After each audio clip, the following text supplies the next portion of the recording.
Hello, welcome to State of Affairs. I am Mamadou Mbouch. I'm the State of Affairs, the flagship political show where we try to provide context, analysis, and insight into issues that affect our lives. And I'm sitting in for Ali Sisi today, and I have my co-host, Mr. Sidi Sisi. Thank you very much, Mr. Mbouch. Absolutely. The recent spate of crimes, be it killings or burglaries, has been quite alarming, at least if we go by the reports that we've been seeing in the media. So the police launched Operation Zero Crime in April, and scarcely a month later, at their press briefing on the 19th of May, they said they had arrested more than 850 people. Then, on the 25th of May, the president gave an address where he expressed his outrage over the apparent rising wave of crime and declared that he had ordered the Republican National Guard to be on standby for deployment. So today on State of Affairs, we're going to discuss crime, policing, and the law. And I have here two special guests who would help us digest some of these issues. Sitting on my immediate left here, I've got Mr. Madi Jobate. Everybody knows him, the country representative of the Westminster Foundation for Democracy. This is a UK body, non-governmental body that helps democratic institutions around the world. And also here in the studio, we've got Mr. Lamin K. Mbouch. He's an attorney at law with vast experience. Welcome to the program, gentlemen. Thank you very much. Yes, so first, Madi, the president's address. What did you make of that? The tough talk, surely at this time is that what we need? Tough talk. We're going to take some hard measures to make sure that we stop this. What do you make of it? Well, thanks. Yeah, I mean, in my view, I didn't see much of a tough talk actually, but I think it's just a missed opportunity. Really, the president could have spoken to more important issues and what are issues that are expected. Because the usual talk to express concern over security, yes, we are all concerned. But I find two issues very concerning in the statement, that is how he sought to blame democracy, human rights, and freedom as the cause for the crime situation we have. I think that is rather very unfortunate. If there is any system that is better placed to address crime, which has to be understood in is democracy, is human rights. So you cannot blame democracy and human rights. The most stable, peaceful societies are democratic societies. So you cannot really equate violence or crime, with democracy. So I find that very concerning coming from the president. What exactly did he say to indicate this, where he seemed to be blaming democracy? Yeah, he said, I mean, it appears because he's more or less allowed, democrats or people to enjoy their freedoms. So consequently, people are taking advantage of that environment. And so this is what is happening is happening. Now, that is utterly wrong, from his part. And the other part I find pretty uncalled for, very worrying for me, is the call on the National Guard to come, to be prepared to take up police duties. Much as we are concerned about the crime situation in the country, I do not think it has got to a point to bring in the military. Situations that should cause the military to be deployed in a civilian environment should be really a very serious situation. For now, we don't have armed groups roaming around town, hitting people, homes, day and night all the time. So for me to make reference to the National Guard is really concerning, because once again, just like trying to blame democracy, shows the president and his advisors haven't really put him to look at where the problem really is. Yeah. We'll pause there for now. Mr. Mbouch, your response to the president's declaration? Well, thank you very much, first of all, and thank you for inviting me to this program, because these are burning issues that are affecting the entire country. And not only the country, but we have everyone in the Gambia has a friend or relative outside the Gambia. And if you are concerned about security in the Gambia, it touches on everyone. So no one is spared. I think for the first time, we have seen the president coming out, addressing the nation on national security. Because you cannot have peace, you cannot have stability, you cannot have progress without security. Security is fundamental because what we know in law is even the law enforcement officers need to be secured. So their own security comes before they can secure the whole country. We have seen cases in Gunjur Beach where the immigration officers were attacked by armed gangs. And that was a cause of concern. Where the security officers themselves are attacked by gangs, it's a cause of concern. And it's a serious concern. But that is just an example. We have many instances where the gangsters have now taken up arms. And in most cases, if you attack them without preparing yourself, you get seriously hurt or injured in the process. We have a case of a murder case in Bundung also, in which I appeared, where these gangsters robbed someone when he came out to defend himself. He was stabbed seriously.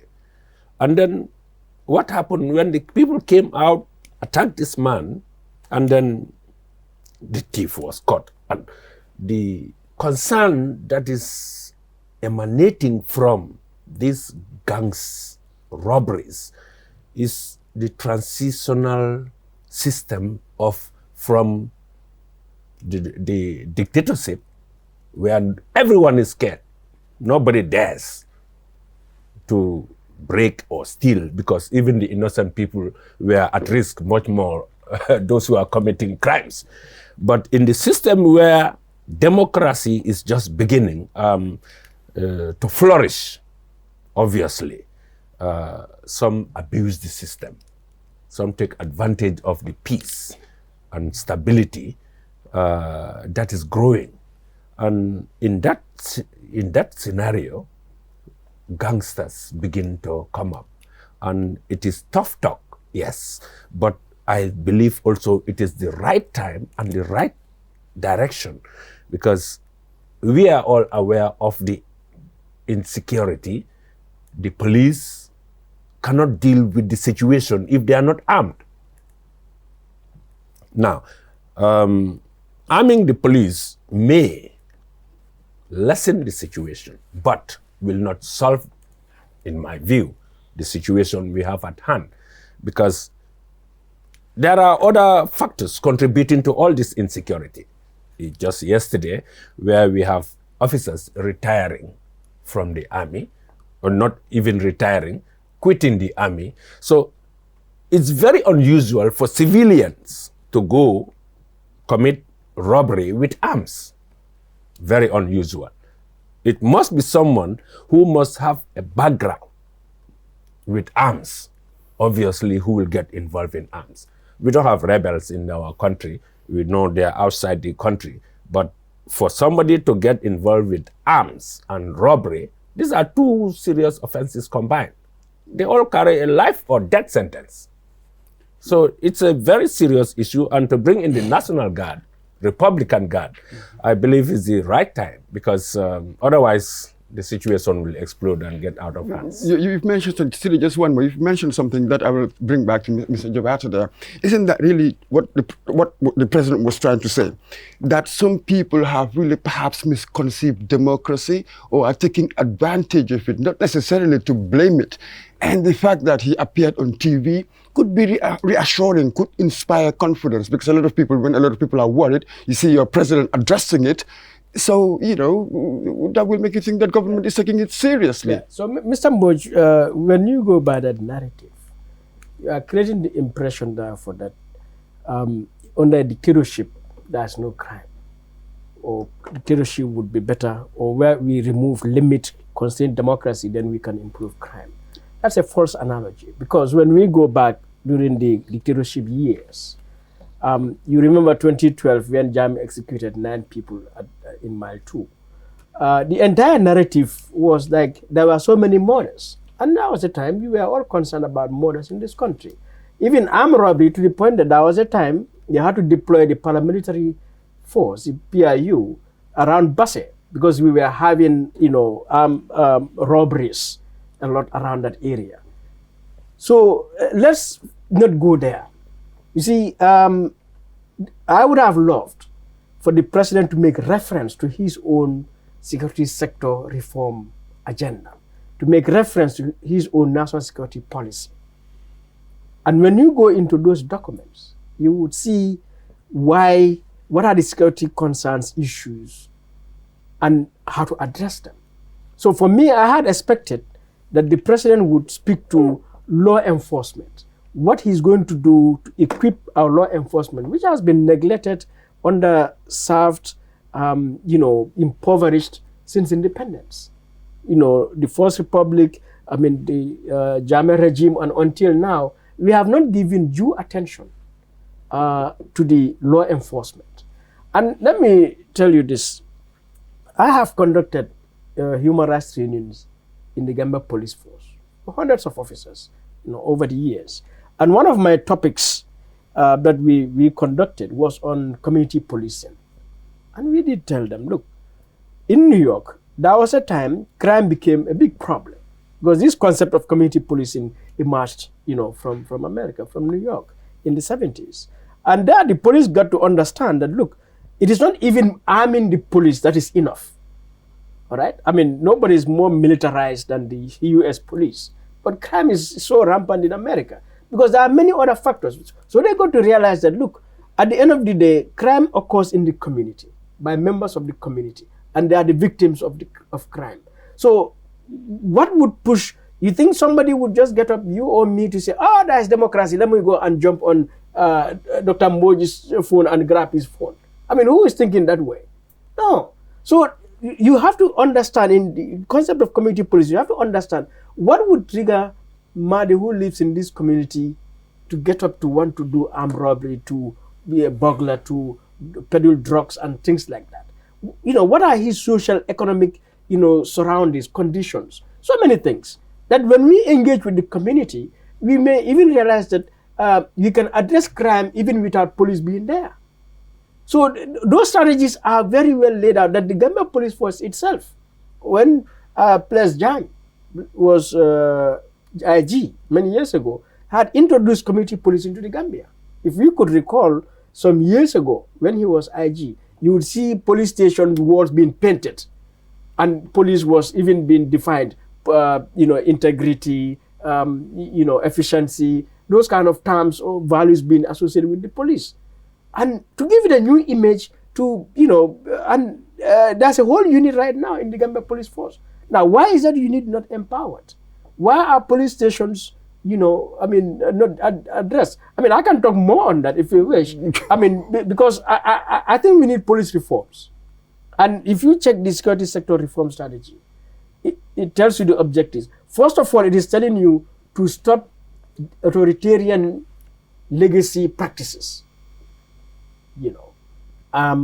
Two, it is talking about unemployment. The national security policy identified unemployment as a security threat. Oh, absolutely. Mr. Mboj, I'll bring you in here. But one understands, of course, the root causes, the economic deprivation, the social inequality, and all the rest of it. But perhaps that doesn't have much to do with the police, or sort of kind of outside what they can do. With them, maybe what they focus on is what they call the more immediate precipitating factors that cause crime. Yeah. So how do you respond to Mr. Jabate's comments about the president and the misplaced opportunity and the focus? I'm not surprised, because I know Mr. Jabate is a prominent human rights activist, and he's seeing it from that angle, a different perspective.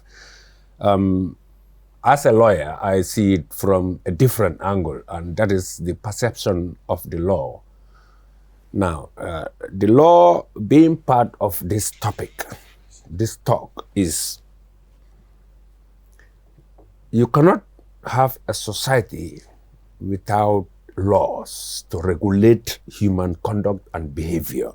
You cannot have laws without crimes. Now, I will agree with him to an extent about the security reform sector. I agree with that. But it's not only the security reforms. Even in the legal sector, we need reforms. The laws that we currently have are in the ages, 60s, 64s, early in the days, even before independence. And currently, we have a criminal code amendment bill that is before the National Assembly, because in those days, crime was very minimal, but it's becoming rampant. And the law also needs to advance to match with the new trends. Look at the social media crimes. There are so many crimes being committed. I mean, the ones we are talking about are the ones that we are seeing. But you will not believe the huge amount of crimes that are being committed on a daily basis. Threats, and not only threats, but some threats being implemented. I read one article on social media crimes, and you cannot believe the rate of rampant, I'll call it, crimes, threats, intimidation, harassment. These are all violations. And right now, I can tell you, we don't have laws to regulate these social media crimes. And they are threats. Now, what is enabling most of these criminals in fulfilling their aims, you will have one in Banjul, one in Serakunda, one in Brusubi. They are coordinating their activities. How? Through the social media. Where to meet, how to operate, where to operate, and what to do after operation. They are all having their phones. And these are all crimes. So the conspiracy that is emerging has not, although we have conspiracy in our laws, but these are conspiracies where you are talking about two people coming together, meeting, planning, executing those crimes. But the security reform, I agree with. Legal reforms need to be updated as well. So the law needs to be advanced in order to match the developing crimes that are emerging. Thank you very much, Sidi. Thank you very much, Mr. Mboj. Thank you. Mr. Jobate, you talked about missed opportunity. I would like you to elaborate on that, because many would say that was the right time for the president to come and make that statement. For my friend, Mr. Mboj, as a legal practitioner and in the criminal defense, well, you renowned for that, the justice system. When you talk about legal reform, it is quite important because you can see many of these petty criminals, I'll call them petty and amateurists, who go and do these crimes. You can see they can be sitting in court, or their cases can be in court for months. Some can go even for years. That is a need for the government to look into that. So this I have for you too.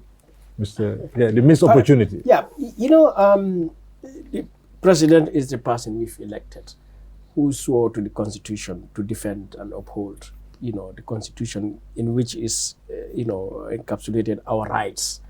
And here, when we talk about our rights, it's not just freedom of the media like right now, or freedom of expression, but our right to education, our right to health care, and so on. And so our taxes are put in his hands to make sure they deliver, those services and provide us the protection, which is part of the services government provides. So it is always necessary, important for the president to come and report back to citizens. Mm-hmm. But when you come to report, you need to be well prepared as a president. Why do you think he wasn't prepared? Because of the poverty of his message, the emptiness of his message, and the what sort of message were you expecting? Because here is a government that have got real issues to address in terms of crime. Yeah. So we've been concerned about crime. In fact, the calls were made long before. I mean, as they say, better late than never. But he should have come way earlier. Now, but if you're going to come to talk to us, talk us about the truth, the reality, and what do you conceive to be reality in this? This guy, here is the president telling you this is what we are facing, and you are aware about the crimes that are happening. He doesn't need to tell us what we are facing. We know it. The citizens know it because the citizens feel it. And he's telling you, I have got a plan B. Yeah, but his plan B, I mean, which is no plan, is one. Why is it no plan? Yeah, so let me learn. That is to say, one, he is blaming democracy, which is wrong. Two, we have not got to a point, in my view, that we need the military to be there. We have a police intervention unit. We have a Gambia police force. So if I were to advise him, I would refer him first and foremost to the national security policy. Yeah, in your opinion, saying the president is blaming democracy, Mr. Jubate, you don't think there are people also abusing that present freedom that we have? No. You cannot abuse freedom. Because people are doing. Because we are a land of laws, as the lawyer said. We have laws to regulate our behavior. If you violate the law, you have broken the law. So you should be held accountable. So what freedom do you have to go and snatch somebody's phone? That you do that, you are breaking the law. So we expect that the law enforcement who should arrest you, should prosecute you. And there's a court system, there's a prison system, you will find yourself there. So the idea that people can violate or abuse democracy or freedom is meaningless. Because there's no way you can, unless you are telling me there's no law, there are no institutions, there is no government in this country. But again, the law is one thing. Otherwise, you can't. But Mr. Jabati, the law is one thing. We know that that's what it does. But again, people are quite another. I mean, if you were to go to the prison right now, perhaps talk to all those thieves, morally they'll tell you, oh, I believe that stealing is wrong. And I know that it is illegal. But yet they go and steal. Yeah, but so some people abuse. Yeah. But you find yourself in prison anyway. So even if you abuse, you are not supposed to escape to do it with impunity. Because that's impunity. You abuse the law, you abuse democracy, and then you still sit at home free. That is impunity. But if you find yourself in prison, well, good for you, because you violated democracy. Mr. Jubate, we have seen, Mr. Mboj just spoke earlier about social media. We have seen what is happening on social media, where people would pick on, say, Mr. Jubate or Mr. Mboj, and just rant and threatening them, causing them. Yes, we need and the security sector reform to understand that is an abuse. Yes, and the security sector reform has addressed those things. We need reforms in our law enforcement and justice delivery system across the board. That includes legal reforms. The laws he talked about, you look at the Gambia Police Force Act, it's 1933. Yeah, I understand. So we need to reform the laws. It's been looked at in 1957. That was the last time they looked at it. Exactly. So you look at the laws need to be reformed. The institutions need to be reformed. The police, the court system, the prison system, all of those things need to be done. All right. So the cyber crime is talking about, it means we need to update our laws to address cyberbullying, for example. Okay. All of these are happening. But this is where go to Mr. Mboj to respond to my question. Mr. Mboj. Yes. Thank you very much. Tackle legal reform, is something that we need to look at. Legal reform is an issue because the law is made by the people.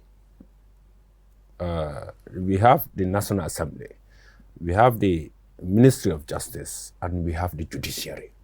These are three key stakeholders in the advancement of the legal sector. Now, the Ministry of Justice are the planners. The National Assembly are the executioners. They pass the bills into the laws, and those laws are executed by the judiciary. So these three must go together. One, if the bills go to the assembly without being passed into law, the judiciary cannot execute it. So these three must go together. And I am aware of the judicial strategic plan, 5-year judicial strategic plan, and that includes human resource development. Because if you see our courts are overwhelmed, you mentioned about petty cases taking months and years. Yeah.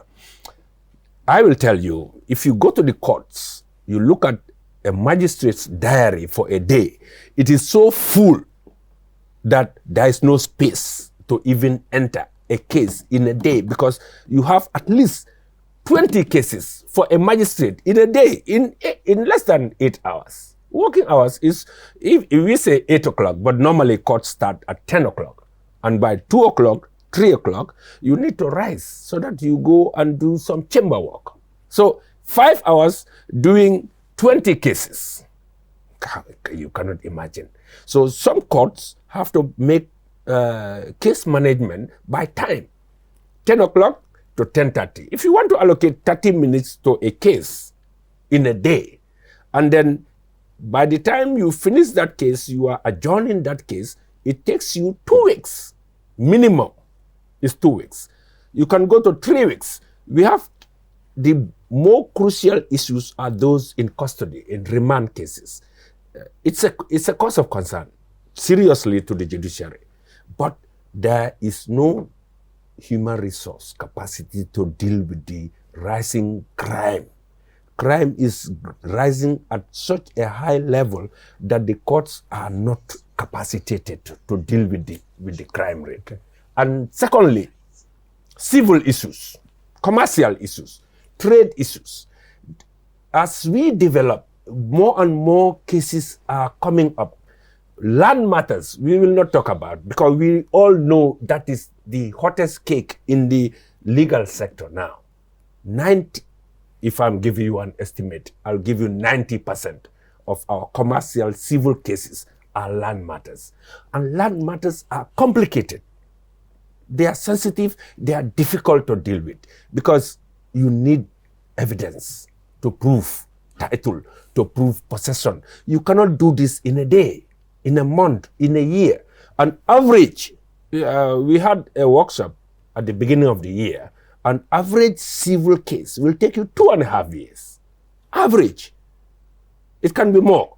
Criminal cases will take you 1 year, 6 months to 2 years. Why? Because of the time that is being allocated to deal with these cases. Then there is a need to build the capacity, because petty criminal case should not go for 6 months, 8 months. Absolutely. 1 year plus. Serious. It should not. It should not, but the capacity is not there. That's the issue. The capacity, that's the issue. That's the problem. Okay. We agree on absolutely. Serious constraints there in our legal machinery. Sure. Absolutely. Lack of capacity. Sure. We'll go for a short break. Viewers, just stay tuned. We'll be right back.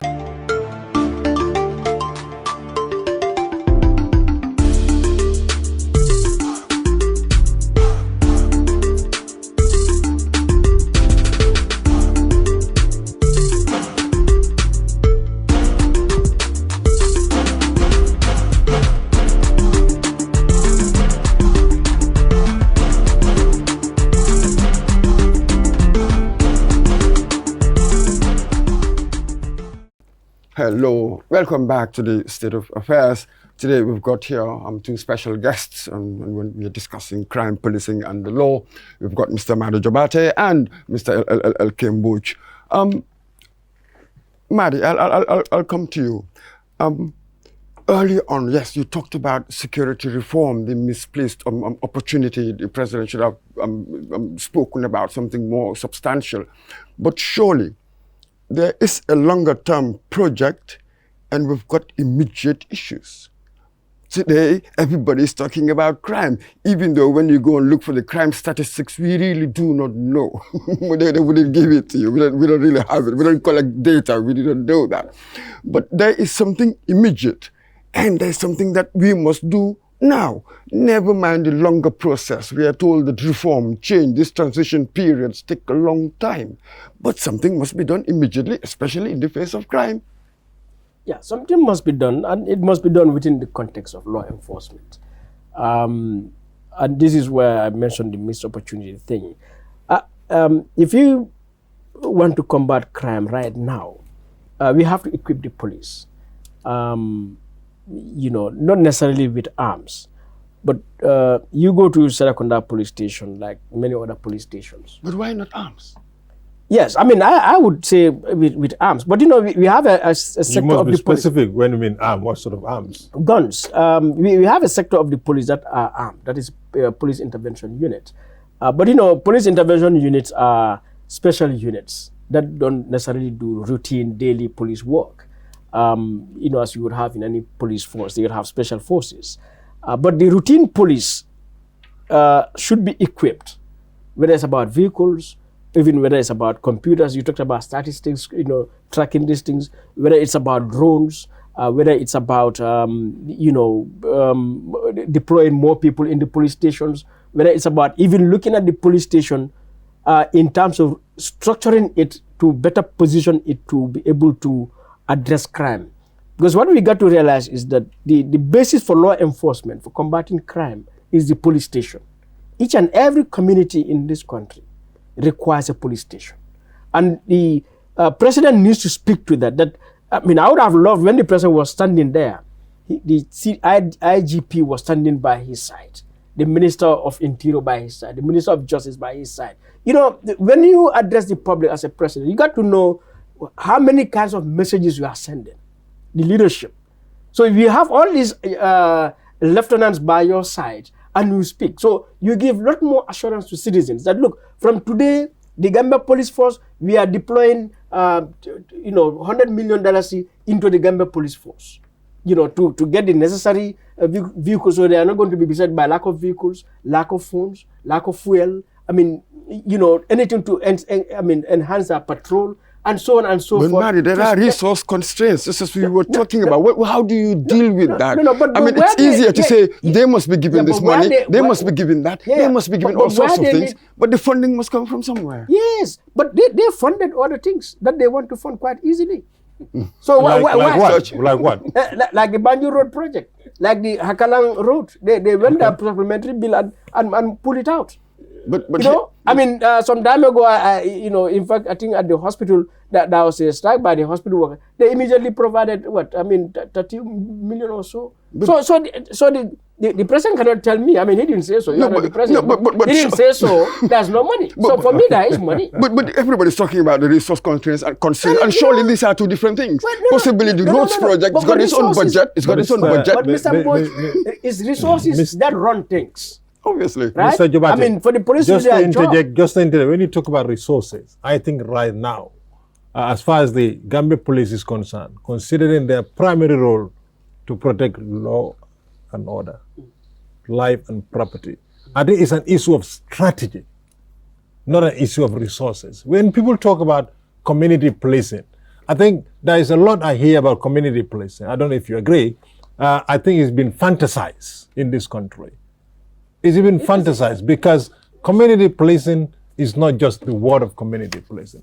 It is getting the police officers in our streets, building confidence, building relationship in the neighborhoods. Yeah.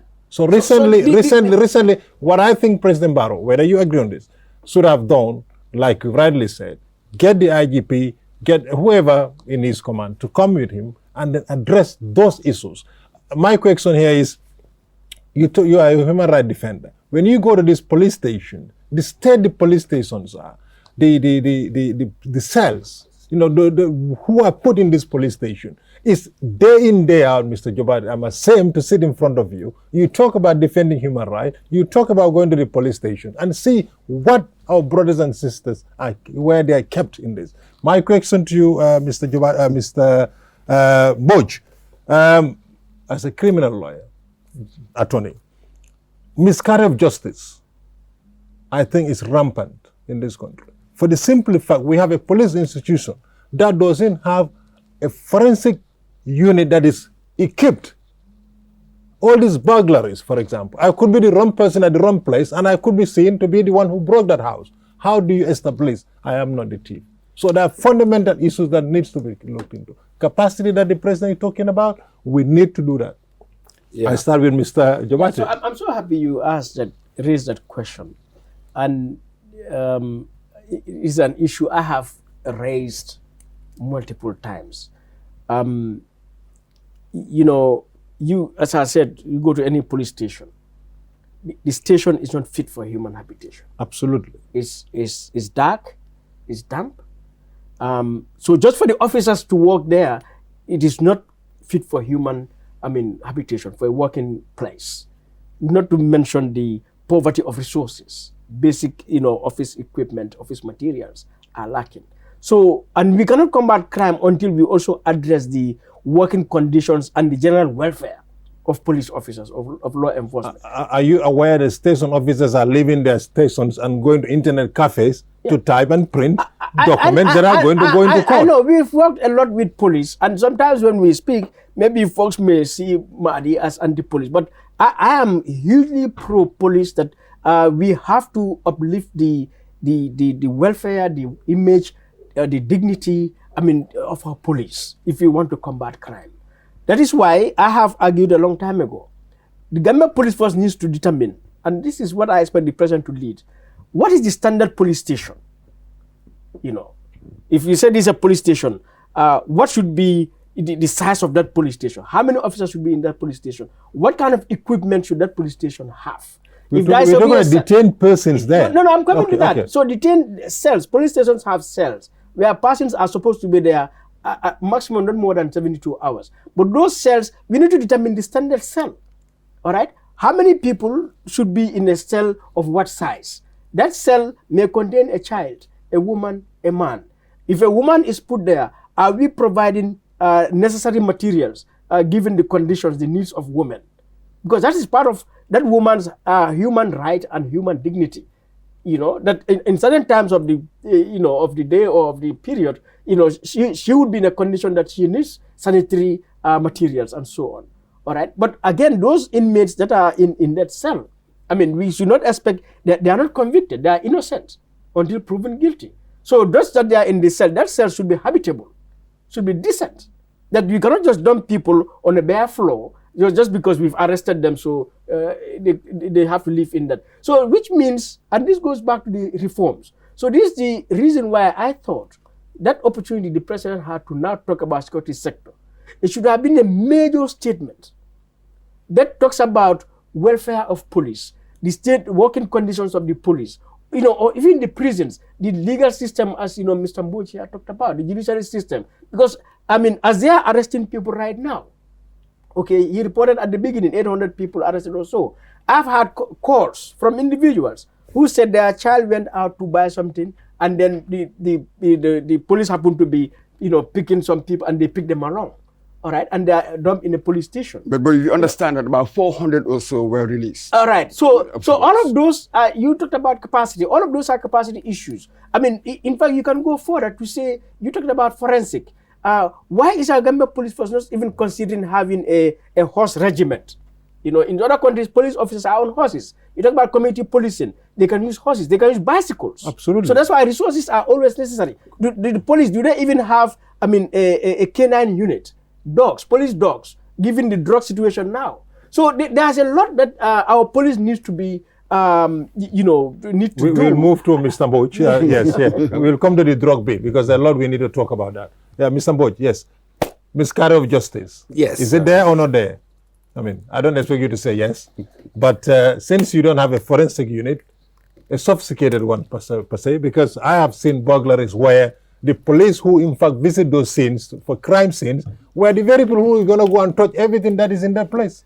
Yeah, we don't have a perfect system because we have to bear in mind that we have a developing legal system. We don't have a system that is developed to the extent that we can handle all cases that are coming up. Now, the forensic system that you are talking about, the police I know are just into the forensic system. But with one or two or three, very few officers in the forensic department cannot handle crimes that are being committed in the country. From here to Basse, it's all in the Gambia. So It's only matters that are coming to the headquarters. Police, I can say, sometimes they do go around to other stations to take fingerprints of suspects and convicts. But the capacity is not there. That is an issue of concern. And like you said, it is not a system that is advanced to the extent of being involved in the criminal investigation system so far. All right. But it cannot go alone. It's not only about the investigation. Law enforcement alone, in reaction to what Mr. Jobate said, is not sufficient to combat crime. Law enforcement goes, the law, the society, and crime. These are three that go together. If you will permit me to use the local language, you know the three sinkir-bero.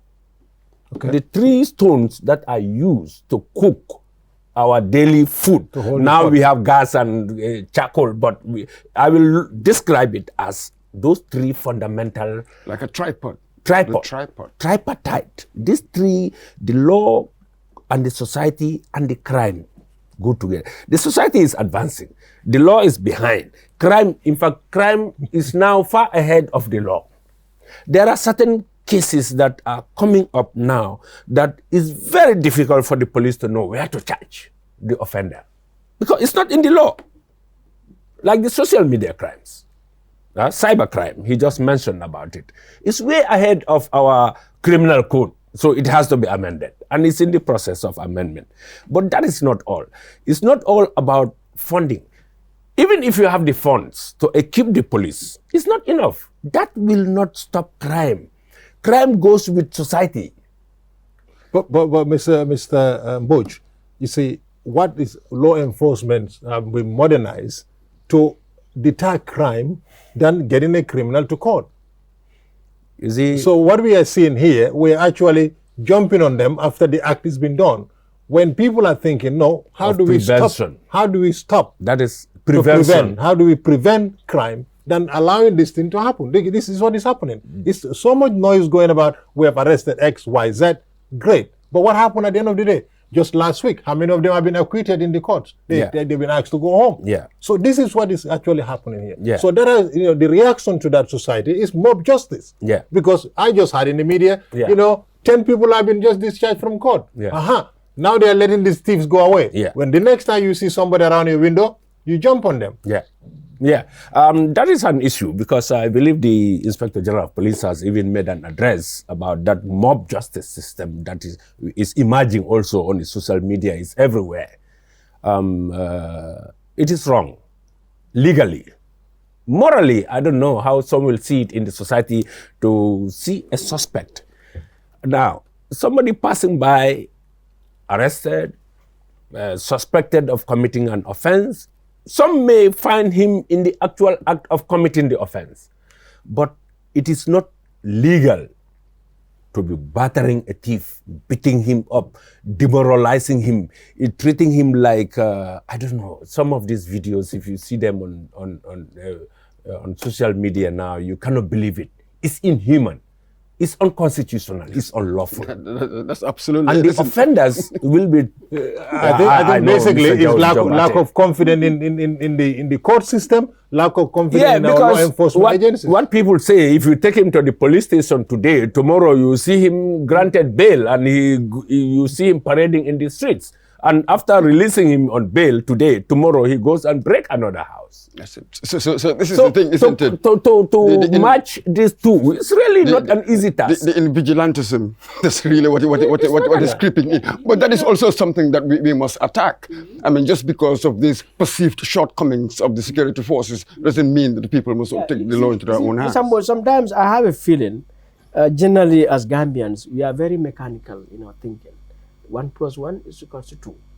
And when it comes to social and political issues, it is not straight 1 + 1 is equal to 2. So you mean that is distinctive, unique to Gambia? I can speak about the Gambia, but I see that kind of trend even in our most educated people, people who bear. Who do you call educated? Well, you and me who went through the school system in university. I said, you're educated. It's a subject for a different debate. Yeah, that's another debate. Yeah, I mean, Okay. but more particularly people who have a legal and political obligation, to uphold the Constitution. All right. Think in very mechanical ways, as the president just did in his address. You see, all the issues we are talking about here, what it shows is that these things did not start in 2021. Our republic is more or less in a mess since independence. We've never started. So that's why I feel if there's anyone who is so lucky, is President Adama Barrow at this moment to really restructure our statecraft, to really restructure, reposition, reshape our republic. What do you mean lucky? What do you mean lucky? Because we're being told that he inherited a state that had basically fragmented. That's why the fortune is inheriting that, because we have now hindsight, we have now history, we have now experience. All right, that he more than anyone can now twist on the country, given that experience, that history, and the capacity is there. So some people say he doesn't have the personnel. He doesn't really have the quality of people to come and do this work. He's the president. Some people do say that. Nothing stops him to say, look, I see Mr. Mboj, he is competent in this area, and call Mr. Mboj, I want to appoint you. It's his government. We did not elect anybody as per but him. He can appoint anyone he wants because he feels you have capacity to come and make the kind of country he wants. So the question now is, what is even Barrow's own vision? Okay, Mr. Jobate, quickly, you talk about the reform, you talk about the police, and this, I would just put this question to both of you. For all these years, we had the Gambia Police Force. We have never seen an independent body like the IPC, Independent Police Commission body. I never had your organization, your civil society talked about it. And for me, I think your civil society have withdrawn itself, because we would have thought this 21st century, this time you say Barrow is lucky, you would have worked with the government. When I mean work, you would have, promote things of such, IPC, Independent Police Commission body, to be in the Gambia Police Force. Mr. Mboj, I would like you to add on to that as well. And two, the drug abuse. You talk about the drug abuse. We talk about the laws that are here right now, very outdated. Recently, there is a drug in the market, that is SSC. Is it ecstasy? Yeah, it's yeah, I just make it. Yeah. You don't spell it all out. This is actually affecting a lot of our young kids. And I was speaking to quite a few officers yesterday around about Coastal Road, and they have no idea. Yeah. Some of them have not even seen these drugs. And that really makes me very worried. And everywhere you go, you see these kids with this, what is called, whether it's juice and stuff, is what is inside. Yeah. It's actually breaking our society for both of you. Yeah. What can we do as a country? Yeah, so awareness has to be created, like here right now, or, civil society and so on. I remember many years ago, there was some beverage around in the shops called Tutapek, something like that. Tutapak, right? And then we had sort of an online movement, Balafong, young, boys and girls who constituted that and launched a campaign. I remember adding my voice to it, and eventually the Ministry of Health came to ban it, or to withdraw it from the shops or something like that. But so awareness has to be created by everyone, but more so the duty bearer. And the duty bearer is the government and specific Ministry of Health, fine, but then the Drug Law Enforcement Agency. We have a Drug Law Enforcement Agency in this country. And it all comes back to capacity, and including the police itself, has to understand what is operating. And that requires intelligence. What intelligence capacity does the security institutions, the law enforcement institutions have in this country, and you talked about forensic and other things to be able to, understand, analyze, detect these things and so on. So, which all the more tell me the huge opportunity our president missed in asserting his... Can we just do away with the missed opportunity and now address the opportunities that we have? No, we can't. We can't, because he's the president, and what he says touches our lives directly. All right. So we can't ignore him at all. But yeah, so we have to take up this security sector reform more seriously. You know, when we're talking about, he mentioned something immediate and strategic needs. Right. All right, and yes, we have to address the immediate situation. The IPC? Yeah, you know, quickly. so the IPC specifically, civil society has not called for the creation of IPC. Are you in agreement that it should? Yeah, I agree that. Because now the police is actually, you know, they are responsible of looking into their own matters. Right, because the point is, one of the reasons why people like myself have been perceived, you know, by some to be anti-police is because of our call or maybe anti-government for percent. Maybe would yeah, you say but so? Even anti-government is because. Are you? No, I'm not. I'm anti-abuse, anti-violation. So it's because of our insistence on accountability.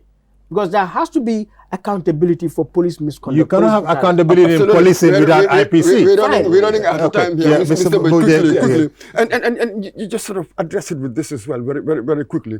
The other day, one of my staff came over. He had a newspaper with him. Then he showed me the case where the courts threw it out of court, the robbery case. So we said, it is the magistrates that are letting them get away with this. What is your view on that? Yeah, with the drugs and the IPC. Yes. You see, as I mentioned earlier, the police cannot be reinforced without the courts. The two work in tandem. Now, if you equip the police, either prevention, prosecution, and bring them to the courts, you don't equip the courts, you have a gap. And that gap is what spills over to the public will not understand. Now, you have a case of robbery, for example. You bring the suspect to the court. The case is under investigation. They send the file to the Ministry of Justice for opinion. The opinion takes time. The accused is in custody. The courts have a duty to protect that person who is kept in custody. If you don't prosecute him once, twice, 3 times, that's the maximum. The next time, he is discharged and acquitted by the court. It's not the fault of the court. It's not the fault of the magistrate. It's the system that is in place. Now, I don't work at the Ministry of Justice, but if you go there now, most controversial cases that are emerging now, because I understand about these viral videos about these people being, these are all cyber crimes. And if you send these files to the ministry, they have to struggle where to find the laws, proper laws to charge these people. If the law is not there, what can they do? They cannot do anything. They write their opinion. What happened is a moral wrong. It's they find a way to explain or find a way to suit the precise case that came before them. And in making that opinion, it's not an easy opinion because you are deciding not only the fate of the suspect, the victims, and the society. So you have all this at stake. But the courts cannot wait. The court cannot be the place for you to dump the suspects, keep them there, and then whilst you are waiting for the opinion. You cannot keep them in prison, in Mile 2, in remand, whilst waiting for that opinion.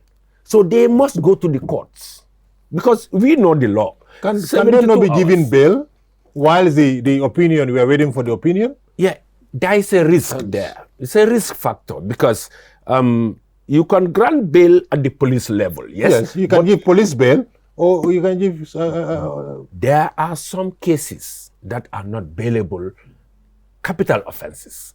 Not even the magistrate. But these are ones that are discharged. These are ones that are discharged because of burglary, because of petty crimes. Yeah. Because the opinion is not before the court, so they have been discharged. No. In that, can the police not give them a bail and wait for the opinion?